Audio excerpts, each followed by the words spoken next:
오늘 밤에 저희들이 이사야서 34장, 35장 두 장의 말씀을 읽었습니다. 늘 말씀 속에서 이사야서는 그렇듯이 34장에서는 하나님의 심판에 대한 내용이 기록되고 있고요. 35장에서는 하나님의 회복에 대한 내용이 이렇게 같이 붙어서 기록이 되어 있습니다.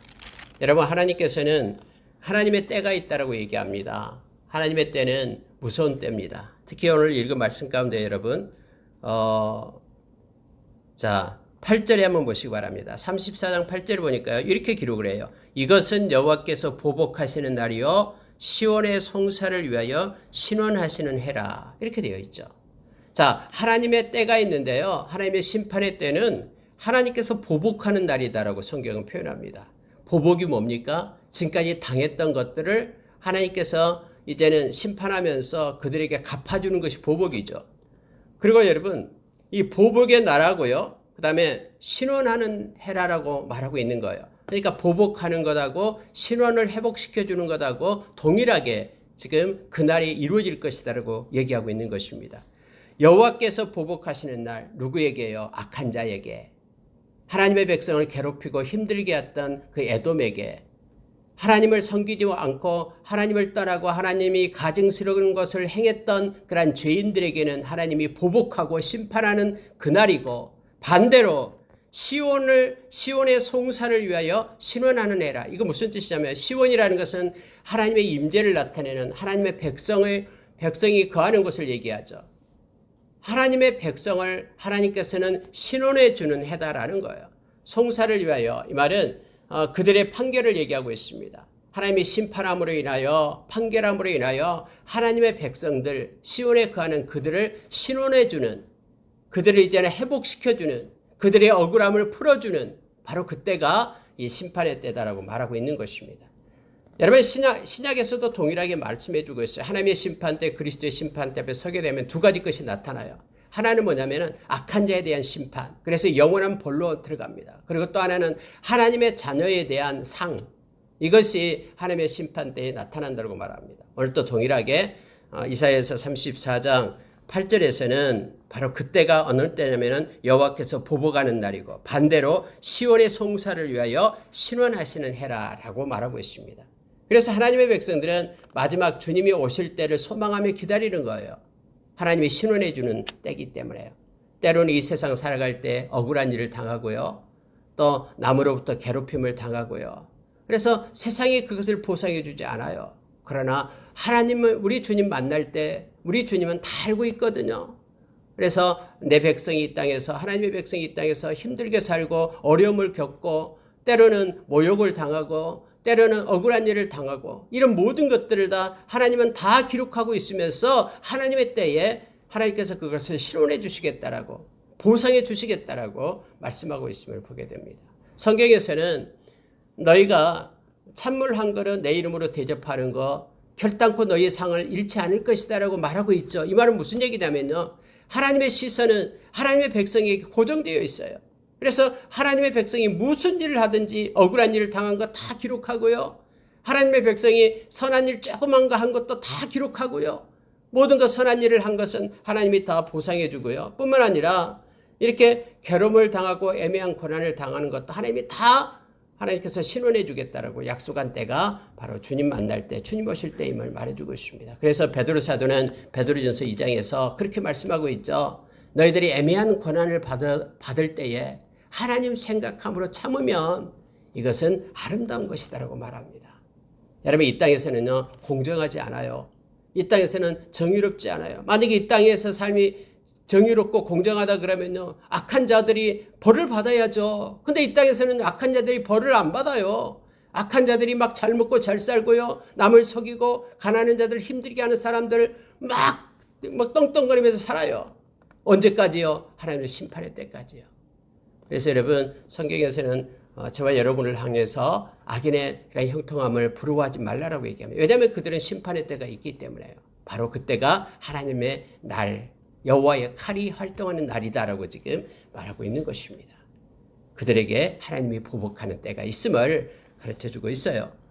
여러분, 34장 2절에 보니까 이렇게 됩니다. 대저 여호와께서 열방을 향하여 진노하시며 그들의 망군을 향하여 분내사 그들을 진멸하시며 살육당하게 하셨은즉. 여러분, 하나님께서 열방을 향하여 진노한답니다. 열방을 향하여 지금 분을 낸다라고, 진멸을 하도록, 살육하도록 그렇게 하겠다라고 말하는 거예요. 왜 하나님이 열방을 향하여 지금 분노하고 있습니까? 왜 열방 곳곳 나라를 향하여 하나님께서 왜 분노하고 화를 내고 그렇게 진노하고 있습니까? 하나님의 진노는 하나님에게 마땅히 영광 돌려야 되는데 영광 돌리기를 거부하는 모든 나라들, 특히 자신에게 속한 하나님의 백성을 대적하는 모든 나라들을 그 대상으로 하고 있는 거예요. 그래서 열방을 향하여 하나님께서 진노하신다고 말합니다. 하나님은요, 하나님의 백성을 괴롭히고 힘들게 하는 그들을 향하여 하나님은 진노하는 때가 있다라고 지금 말하고 있는 거예요. 그런데 하나님의 진노는 얼마나 무섭게 나타나면요, 자, 4절에요. 하늘의 만상이 사라지고 하늘들이 두루마리같이 말리되 그 만상의 쇠자람이 포도나무 잎이 마른 같고 무화과나무 잎이 마른 같으리라. 여호와의 칼이 움직입니다. 여호와의 칼이 에돔 위에 내리며 진멸하시기로 한 백성 위에 내려 그들을 심판할 것이라. 여호와의 칼이 피고 어린 양과 염소의 피에 만족하고 기름과 순양의 콩밥 기름으로 윤택하니 이는 여호와를 위한 희생이 보스라에 있고 큰 살육이 에돔 땅에 있으리라. 여러분, 이게 무슨 말이냐면요, 하나님께서는요, 열방을 향하여 진노하십니다. 특히 하나님의 백성을 괴롭히는 그들을 향하여 심판하겠다고 말하고 있는 거예요. 근데 하나님의 심판이 얼마나 무섭고 얼마나 맹렬하면은 만상이 사라진다고 얘기해요. 이 만상을 다른 말로 표현하면 1월 성신을 얘기해요. 하늘의 달 별들이 흔들릴 정도로 하나님의 심판이 그렇게 맹렬하고 무섭다라고 말합니다. 특히 여기서 말하면은요, 자, 하늘들이 두루마리가 말린 같이 말라지고요, 만상이 쇠자람 같이 없어진다고 얘기합니다. 마치 포도나무 잎처럼 말라버린다고 얘기하죠. 여러분, 이것은요, 하나님의 심판을 얘기하는 거예요. 특히 베드로후서 3장 8절 이하에 그렇게 나오고 있죠. 하나님의 심판이 일어날 때요, 하늘이 말려요, 땅의 체질이 풀어져요. 우리 주님 오실 때 마지막 심판 때요. 이처럼 하나님은 이런 큰 심판을 준비하고 있다. 근데 왜 하나님께서 이 말씀을 여기다 적고 있을까요? 이 말씀을 읽는 저와 여러분에게. 여러분, 예수 믿지 않는 사람들은요, 열방 가운데 있지 않는 사람들은, 열방 가운데서요, 하나님께 속하지 않는 사람들은 여기에 대해서 이 말씀을 읽지도 않아요. 그럼 여러분, 이 말씀을 읽고 있는 것은요, 저와 여러분에게 주시는 하나님의 말씀이에요. 보십시오. 하나님께서는 저와 여러분에게 하나님께서 열방을 심판하게 될 것이다. 근데 그 심판은 너무너무나 무섭고 엄청나다라고 지금 말하고 있는 것이죠. 그러면 이 말씀을 읽고 있는 저와 여러분은 하나님의 우리 가운데 보호하심이 있다는 것을 우리로 하여금 깨닫게 합니다. 이 땅에서 때로는 억울한 일을 당해도 우리가 하나님 바라보면서 당당하게 설 수 있는 것은 바로 하나님의 보복의 때, 심판의 때가 있음을 말씀을 통해서 우리에게 가르쳐주기 때문에 그렇습니다. 특히 여러분, 여기서 애굽이 나오죠. 자, 5절에 보시면요, 이사야서 34장 보고 있습니다. 이사야서 34장 5절에 보면은 여호와의 칼이 나옵니다. 여호와의 칼이 하늘에서 족하게 마셨은즉 이렇게 돼 있고요. 6절에도 여호와의 칼이 피, 곧 어린 양과 염소의 피에 만족하고 이렇게 되어 있죠. 여러분, 하나님의 심판을 나타낼 때 하나님께서는 여호와의 칼이라는 표현을 써서 나타납니다. 하나님은 하나님의 손이 움직일 때마다 하나님의 심판이 나타나게 됨을 보게 돼요. 그래서 이 말씀을 읽고 있는 저와 여러분으로 하여금 소망을 갖게 합니다. 자, 여러분, 우리가 로마서 15장 4절에 보면은 하나님께서는 말씀을 그렇게 적어놓고 우리로 하여금 소망을 갖고 위로를 갖고 또 우리로 하여금 인내를 갖게끔 하고 이런 교훈을 주기 위해서 하나님께서 말씀을 적는다 그랬죠. 하나님의 심판은 반드시 있습니다. 우리가 잘 아는 로마서 14장에서 하나님의 심판, 즉 하나님의 심판 때, 고린도후서 5장에서 그리고 그리스도의 심판 때, 요한계시록 20장에서 백보자 심판 때 하나님의 심판은 반드시 있는데 그 심판은 하나님의 백성들에게는 상을 주고 또 하나님은 이렇게 세워주는, 우리를 이끄는, 우리의 억울함을 풀어주는 것이 됨을 성경은 말해주고 있습니다. 여러분, 자, 하나님께서 여기서 에돔에 대해서 말하고 있어요. 보스라는 에돔의 도시거든요. 하나님의 심판이 임할 때에 보스라에게 큰 희생이 있고 에돔 땅에 사륙이 있을 것이다 라고 말해주고 있어요. 6절에서 그렇게 말하고 있죠. 이때 에돔은 왜 하필이면 하나님이 에돔을 심판합니까? 위에서는 열방을 향하여 하나님이 진노하신다고 했는데 이때 에돔은 여러분 열방을 대표하는 나라로 지금 상징적으로 쓰고 있는 거예요. 열방은 반드시 하나님의 때에 심판을 받게 됩니다. 자, 어떤 식으로 심판이 되냐면 보시기 바랍니다. 10절을 보십시오. 34장 10절을 보니까요. 낮에나 밤에나 꺼지지 아니하고 그 연기가 끊임없이 떠오를 것이며 세세에 황무하여 그리로 지나가는 자가 영영이 없겠고 당아새와 고슴도치가 그 땅을 차지하며 부엉이와 까마귀가 거기에 살 것이라 여호와께서 그 위에 혼란의 줄과 공허의 줄을 들이우실 것인즉. 보십시오. 하나님의 심판이 나타나면요. 그들이 추구하고 있던 모든 것들이 다 헛것이 되어버립니다. 이 세상에서 추구했던 여러 가지 논리와 가치가 왜 헛된 것이 되어버리고 황무하게 바꿔져 버려요. 다 그들이 이렇게 쇠망해가지고요. 그 땅에 밤새 끊이지 않는 그런 연기가 가득하고요. 세세히 황무하게 되고 그곳을 지나갈 사람들이 영영이 없게 될 것이다라고 말하고 있어요. 특히 하나님께서는 혼란의 줄과 공허의 줄을 들이운다라고 말합니다. 하나님께서 그 땅 위에 여호와의 칼이 움직여서요. 특히 혼란의 줄을 들이우면요. 막 그들이 추구했던 모든 가치들이요. 한순간에 물거품이 되면서 혼란 가운데 빠지게 됩니다. 공허의 줄을 하나님께서 들이우게 되면요. 추구하는 모든 가치가요. 공허해져 버려요. 아무것도 아닌 것이 되어버려요. 허망한 것이 되어버림을 알게 됩니다. 그래서 에돔 위에 하나님께서 심판해서 그 땅이 그렇게 황무하게끔 하겠다라고 말씀하고 있는 것입니다.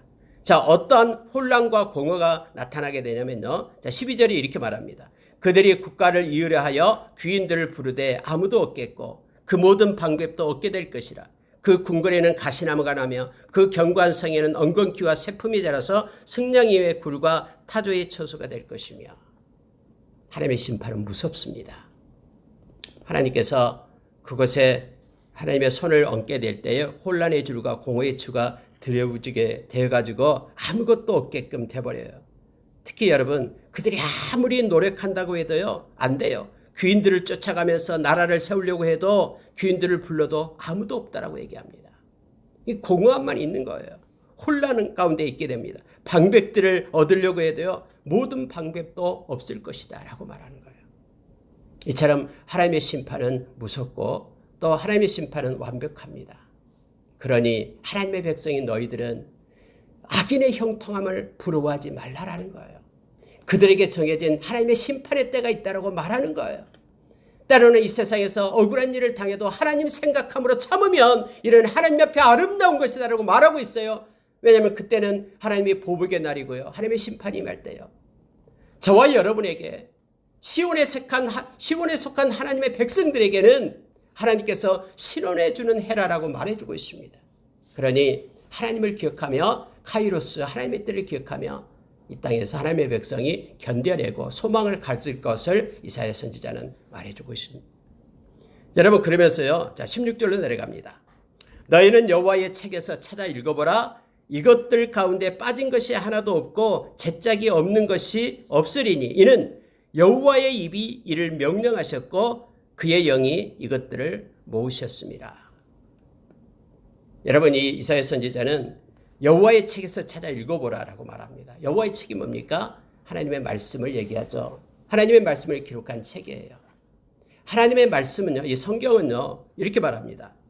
빠진 것이 하나도 없고요, 제짝이 없는 것이 없다라고 말합니다. 왜냐하면 하나님께서 말씀했기 때문에. 자, 여호와의 입이 이것을 명령하였고 그의 영이 이것들을 모으셨습니다. 이 성경 말씀은 우리가 디모데후서 3장 16절의 말씀처럼 모든 성경은 하나님의 감동으로 되었다라고 기록하죠. 그리고 교훈과 책망과 바르게 함과 의로 교육하기에 유익하다라고 우리에게 가르쳐줘요. 왜냐하면 이 하나님의 감동으로 된 이 책은 오늘 성경에 이렇게 말합니다. 여호와의 입이 이를 명령하였고 그의 영이 이것들을 모으셨다. 그의 영이 뭡니까? 성령님이죠. 성령님에 의해서 하나님의 말씀이 모아지고 책에 기록된 것이고요. 하나님 입에서 나온 말씀이 기록되었다고 얘기합니다. 그러니 하나님께서 말씀하신 대로 하나님은 성취하셔요. 우리가 잘 아는 이사야서 다음에 55장 11절에 보면은 하나님의 입에서 나온 말씀은 절대로 소멸되면 법이 없고요. 하나님의 기쁘신 뜻을 이룬다라고 얘기했습니다. 마치 예를 들어서 하늘에서 비가 내려가지고 땅에 스며들고 나무에 그 줄기로 물이 들어가서 열매를 맺게 하고 또 다음에 이 물이 하늘로 다시 올라가는 것처럼 하나님의 이 입에서 나온 말씀은 절대로 소멸되는 법이 없이 하나님의 뜻을 이루고 하나님께 영광 돌리고 그 길이 형통하다고 우리에게 가르쳐주죠. 지금 이사야 선지자는 지금 하나님의 심판에 대해서 말씀을 해놓고 여호와의 책을 읽어보라라고 얘기하는 거예요. 이 말씀을 읽고 있는 저와 여러분으로 하여금 진짜 이 말씀이 그대로 성취됐는지를 확인해 보라라고 얘기합니다. 뭐에 대해서요? 에돔에 대해서요. 여러분 지금 에돔은 어떻게 되어 있습니까? 사해의 남동쪽에 있는 지역이 에돔입니다. 지금은 황무지가 되어 있습니다. 이 말씀을 장차 읽을 에돔에 관해서 선포한 이 자신의 예언의 말씀, 하나님이 입을 통해서 나온 이 예언의 말씀이 이 말씀을 읽는 미래의 독자들, 저와 여러분으로 하여금 실제 그 예언대로 그 땅이 황폐해졌는지를 확인해 보라라고 얘기합니다. 지금 현재 에돔이 살고 있던 그 땅은 지금 황폐한 그런 땅으로 되어 있음을 우리는 역사적으로 지금도 우리는 확인할 수가 있습니다. 이뿐만 아니라 모든 하나님의 말씀은 이처럼 하나님의 뜻을 이룹니다. 그래서 우리는 하나님의 말씀을 붙잡고 살아가는 사람들입니다. 하나님은 영원하십니다. 영원하신 하나님이 말씀하신 하나님의 말씀도 영원합니다. 세상이 다 없어진다 해도 우리 주님의 말씀은 없어지지 않는다라고 마태복음 24장에서 우리에게 가르쳐주고 있죠. 그래서 하나님의 백성은 하나님의 말씀을 붙잡고 살아가는 이들. 절대로 우리 주님은 이 앞전의 말씀을 우리가 나눴듯이 사람은 미쁨이 없어요. 그래서 사람이 이랬다 저랬다 해요. 그러나 하나님은 우리 주님은 미쁘십니다. 한 번 말씀하신 것은 절대로 부인하지 않습니다. 그래서 말씀으로 하나님께서 기록된 것은 반드시 성취됨을 성경은 말해줍니다. 믿음은 그래서 말씀을 따라서 순종하며 살아가는 것임을 우리로 하여금 알게 합니다. 여러분 35장에 보면은 이제 하나님께서는 이제 회복의 말씀을 줍니다. 34장에서는 심판의 말씀을 줬다면 이제는 35장에서는 하나님이 회복의 말씀을 주는데요. 이렇게 말합니다. 자, 35장 1절 보십시오.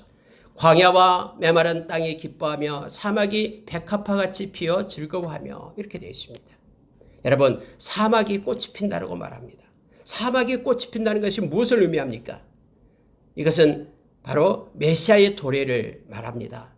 즉 다시 말하면 예수 그리스도가 이 땅에 오셔서 사막처럼 황량한 그런 심령들에 다시 한번 생명력 있게 소생할 것을 상징적으로 나타낸 것이 바로 35장입니다. 그래서 35장은 여러분 예수님께서 친히 이 말씀을 인용하셨어요. 신약에서요. 바로 메시아를 나타내고 있습니다. 광야와 메마른 땅이 기뻐하며 사막이 백합화같이 피어 즐거워하며 무성하게 피어 기쁜 노래로 즐거워하며 레바논의 영광과 갈멜과 사론의 아름다움을 얻을 것이라. 그것들이 여호와의 영광 곧 우리 하나님의 아름다움을 보이리라. 너희는 그러기 때문에 우리 주님이 오실 그때 이걸 소망하는 자들 너희는 약한 손을 강하게 하며 떨리는 무릎을 굳게 하며 겁내는 자들에게 이르기를 굳세어라. 두려워하지 말라. 보라 너희 하나님이 오사 보복하시며 갚아주실 것이라. 하나님이 오사 너희를 구하시리라 하라. 이사야 선지자는 예수님 오시기 전 700년 전에 활동했던 60년간 활동했던 선지자입니다.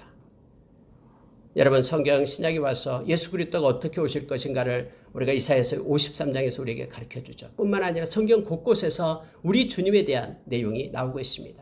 우리가 이미 보았던 이사야서 9장 6절 이하에서는 우리 예수님을 어떻게 이사야 선지자는 표현하냐면은 예수님은 어깨에 정사를 메었다. 그분은 통치자다라고 얘기합니다. 예수님은 우리의 삶 가운데 개입하셔서 통치하시는 간섭하시는 그 하나님 되심을 나타내는 거예요. 예수님은 기묘자와 모사라고 얘기했습니다.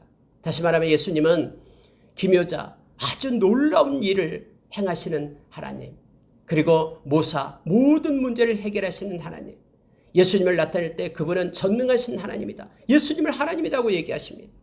모든 능력을 행하시는 뒷짐짓고 구경하는 방관자가 아니라 우리의 삶 속에 개입하셔서 우리의 삶을 이끌고 가시고 능력을 공급하시는 전능하신 하나님 뿐만 아니라 영존하신 아버지라고 했습니다. 영존하신 아버지는 영원히 존재하는 알파 오메가 되셔서 끝까지 우리와 함께 하시면서 영원히 존재하시는 그런 긍휼을 베푸시는 그 아버지, 또한 평강의 왕이라고 얘기했죠. 우리 주님께서는 우리에게 평강을 주십니다. 위로하시고 기쁨을 주십니다. 요한복음 14장 27절에서 나의 평안을 너희에게 준다. 이것은 세상이 주는 것과 같지 않다라고 얘기하죠. 세상이 주는 모조품 평안이 아니라 주님께서 주시는 영원한 평안. 그 주님을 이사야는 그렇게 이미 9장에서 묘사를 합니다. 53장에서 그렇게 예수님의 그런 십자가의 모습을 표현해 주고 있고요. 뿐만 아니라 여기에서는요. 예수 그리스도 그분 때문에 메시아 되신 그분 때문에 너희들은 약한 손을 강하게 하고 떨리는 무릎을 굳게 하라 라고 말합니다. 또 굳세어라 두려워하지 말라. 너희 하나님이 오신다. 하나님의 때에 하나님께서 회복시킬 것을 지금 말하고 있는 것입니다. 그리고 모든 걸 갚아주실 그분을 기다리라라고 얘기합니다. 여러분, 하나님이 우리에게 주신 면류관을 이 땅에서 받으려고 하지 마십시오. 이 땅에서가 아니라 우리가 우리 주님 만났을 때에 시들지 않는 면류관을 받는 저와 여러분 되기를 원합니다. 여러분 한번 보시기 바랍니다. 5절을 보십시오. 그때에 우리 주님이 오실 때입니다. 맹인의 눈이 밝을 것이며 못 듣는 사람의 귀가 열릴 것이며 그때에 저는 자는 사슴같이 뛸 것이며 말 못하는 자의 혀는 노래하리니 이는 광야에서 물이 솟겠고 사막에서 시내가 흐를 것이라. 뜨거운 사막이 변하여 못이 될 것이며 메마른 땅이 변하여 원천이 될 것이며 승냥이에 눕던 곳이 풀과 갈대와 부들이 날 것이며. 여러분 이 말씀은요. 우리가 잘 아는 세례 요한이 그 제자들을 보내서 예수님한테 물었습니다. 예수님, 당신이 오실 그이가 맞습니까? 아니면 다시 기다려야 됩니까? 이렇게 세례 요한이 말할 때 예수님께서 그 세례 요한 제자한테 이렇게 말합니다. 지금 이 말씀을 인용하면서 맹인이 지금 눈을 뜨고 있고 지금 귀머거리가 지금 듣게 되고 또 말 못한 자가 지금 말하게 되고 이 내용을 그대로 말하면서 예수님께서 전달하라라고 그렇게 말하고 있습니다. 마태복음 11장에서 말하고 있는 것입니다. 자신이 메시아 되심을 나타낼 때 이 말씀을 가지고 이사야의 글을 가지고 말하고 있는 것이에요.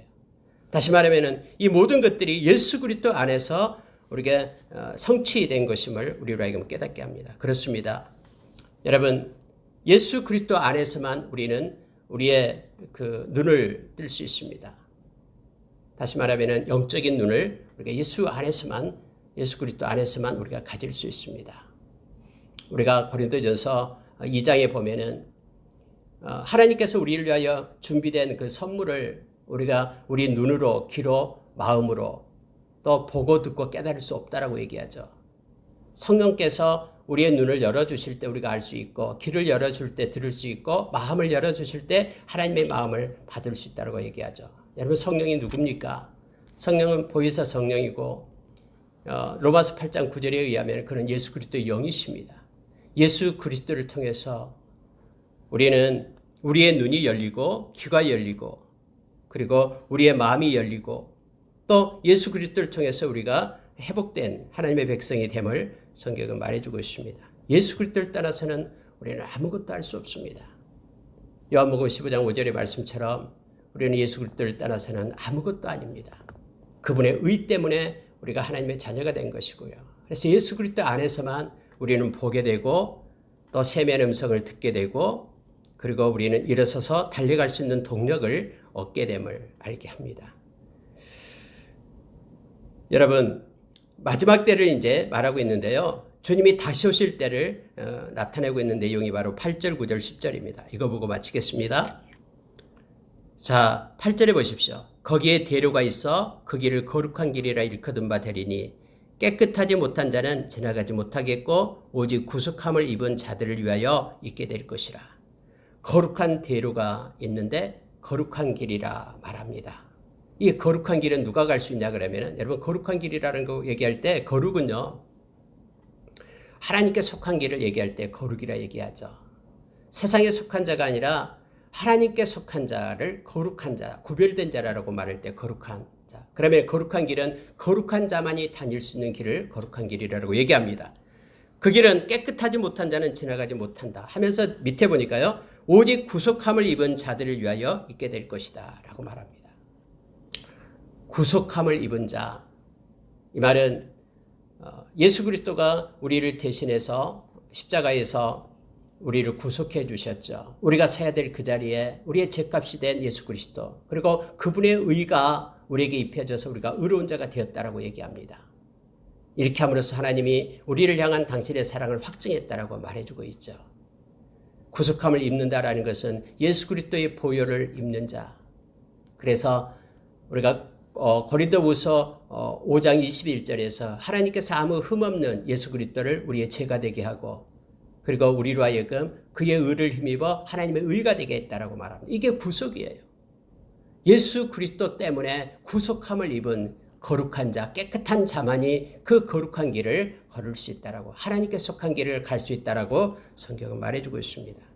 예수님의 보혈을 힘입지 않는 자들은 절대로 거룩하게 될 수 없음을 성경은 말해주고 있죠. 이것을 다른 말로 바꿔서 우매한 행인으로 표현합니다. 우매한 행인은 그 길로 다니지 못할 것이라 라고 말합니다. 자, 9절에 한번 보시기 바랍니다. 그거는 오직 구속함을 받은 자만 그리로 행할 것이며, 다시 한번 강조하고요. 10절에 보십시오.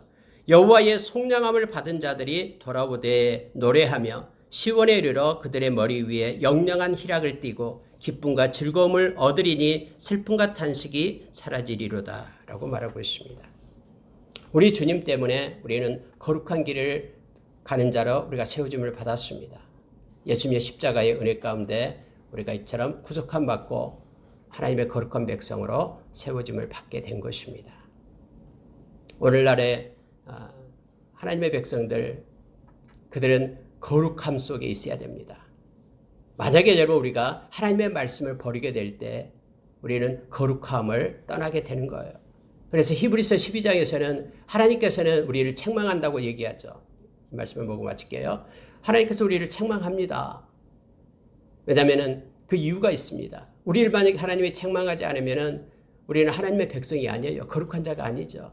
책망에서 하나님이 원하는 것이 뭐냐면 우리를 하나님의 거룩함 속에 다니게 하기 위하여, 그리고 하나님의 의를 가지고 살게 하기 위하여, 그리고 하나님의 평강을 주어서 살게 하기 위하여 우리를 책망해서 하나님의 거룩함 가운데 다니게끔 하나님 그렇게 이끄신다라고 성경은 말해주고 있습니다.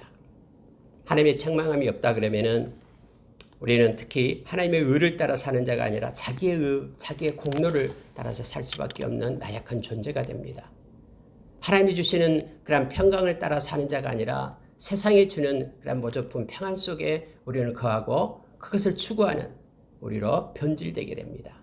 하나님은 늘 우리를 세워서 거룩한 자로 세우고 하나님의 의를 가지고 살도록 그렇게 하고 하나님의 평강을 누리는 자로 우리를 세웁니다.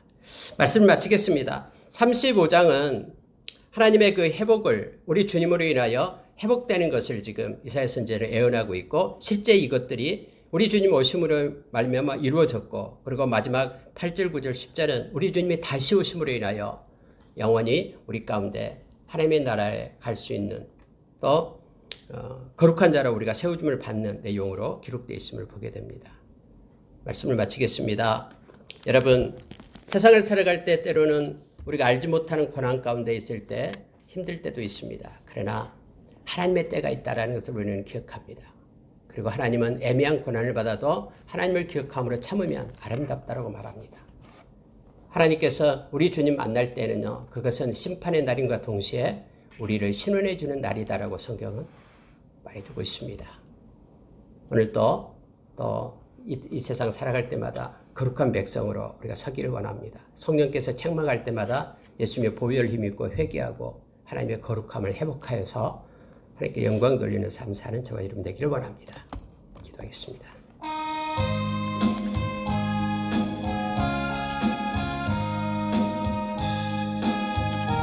은혜씀 여호와 우리 하나님을 감사합니다.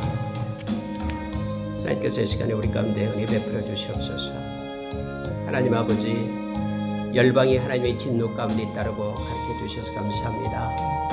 특히 하나님께 영광 돌려야 될 하나님의 백성들이 하나님을 떠나게 될 때, 하나님이 가증스럽게 행하는 것, 하나님이 여기는 것들을 행하게 될 때 하나님의 심판이 이른다고 말씀해 주셔서 감사합니다. 하나님이 그때는 보복의 때요, 또 심판의 때고, 하나님 아버지 하나님의 백성을 신원해 준 때다라고 말씀해 줍니다. 하나님의 칼은 무섭고 심판은 두려운 것입니다. 그러나 아버지 하나님, 하루가 천년같이 천년이 하루같이 주님이 기다리고 계시는 것은 한 생명이라도 회개하고 주님께 이르기를 주님이 원하심을 압니다. 하나님 이끌어 주시고 하나님 도와주시옵소서. 감사합니다.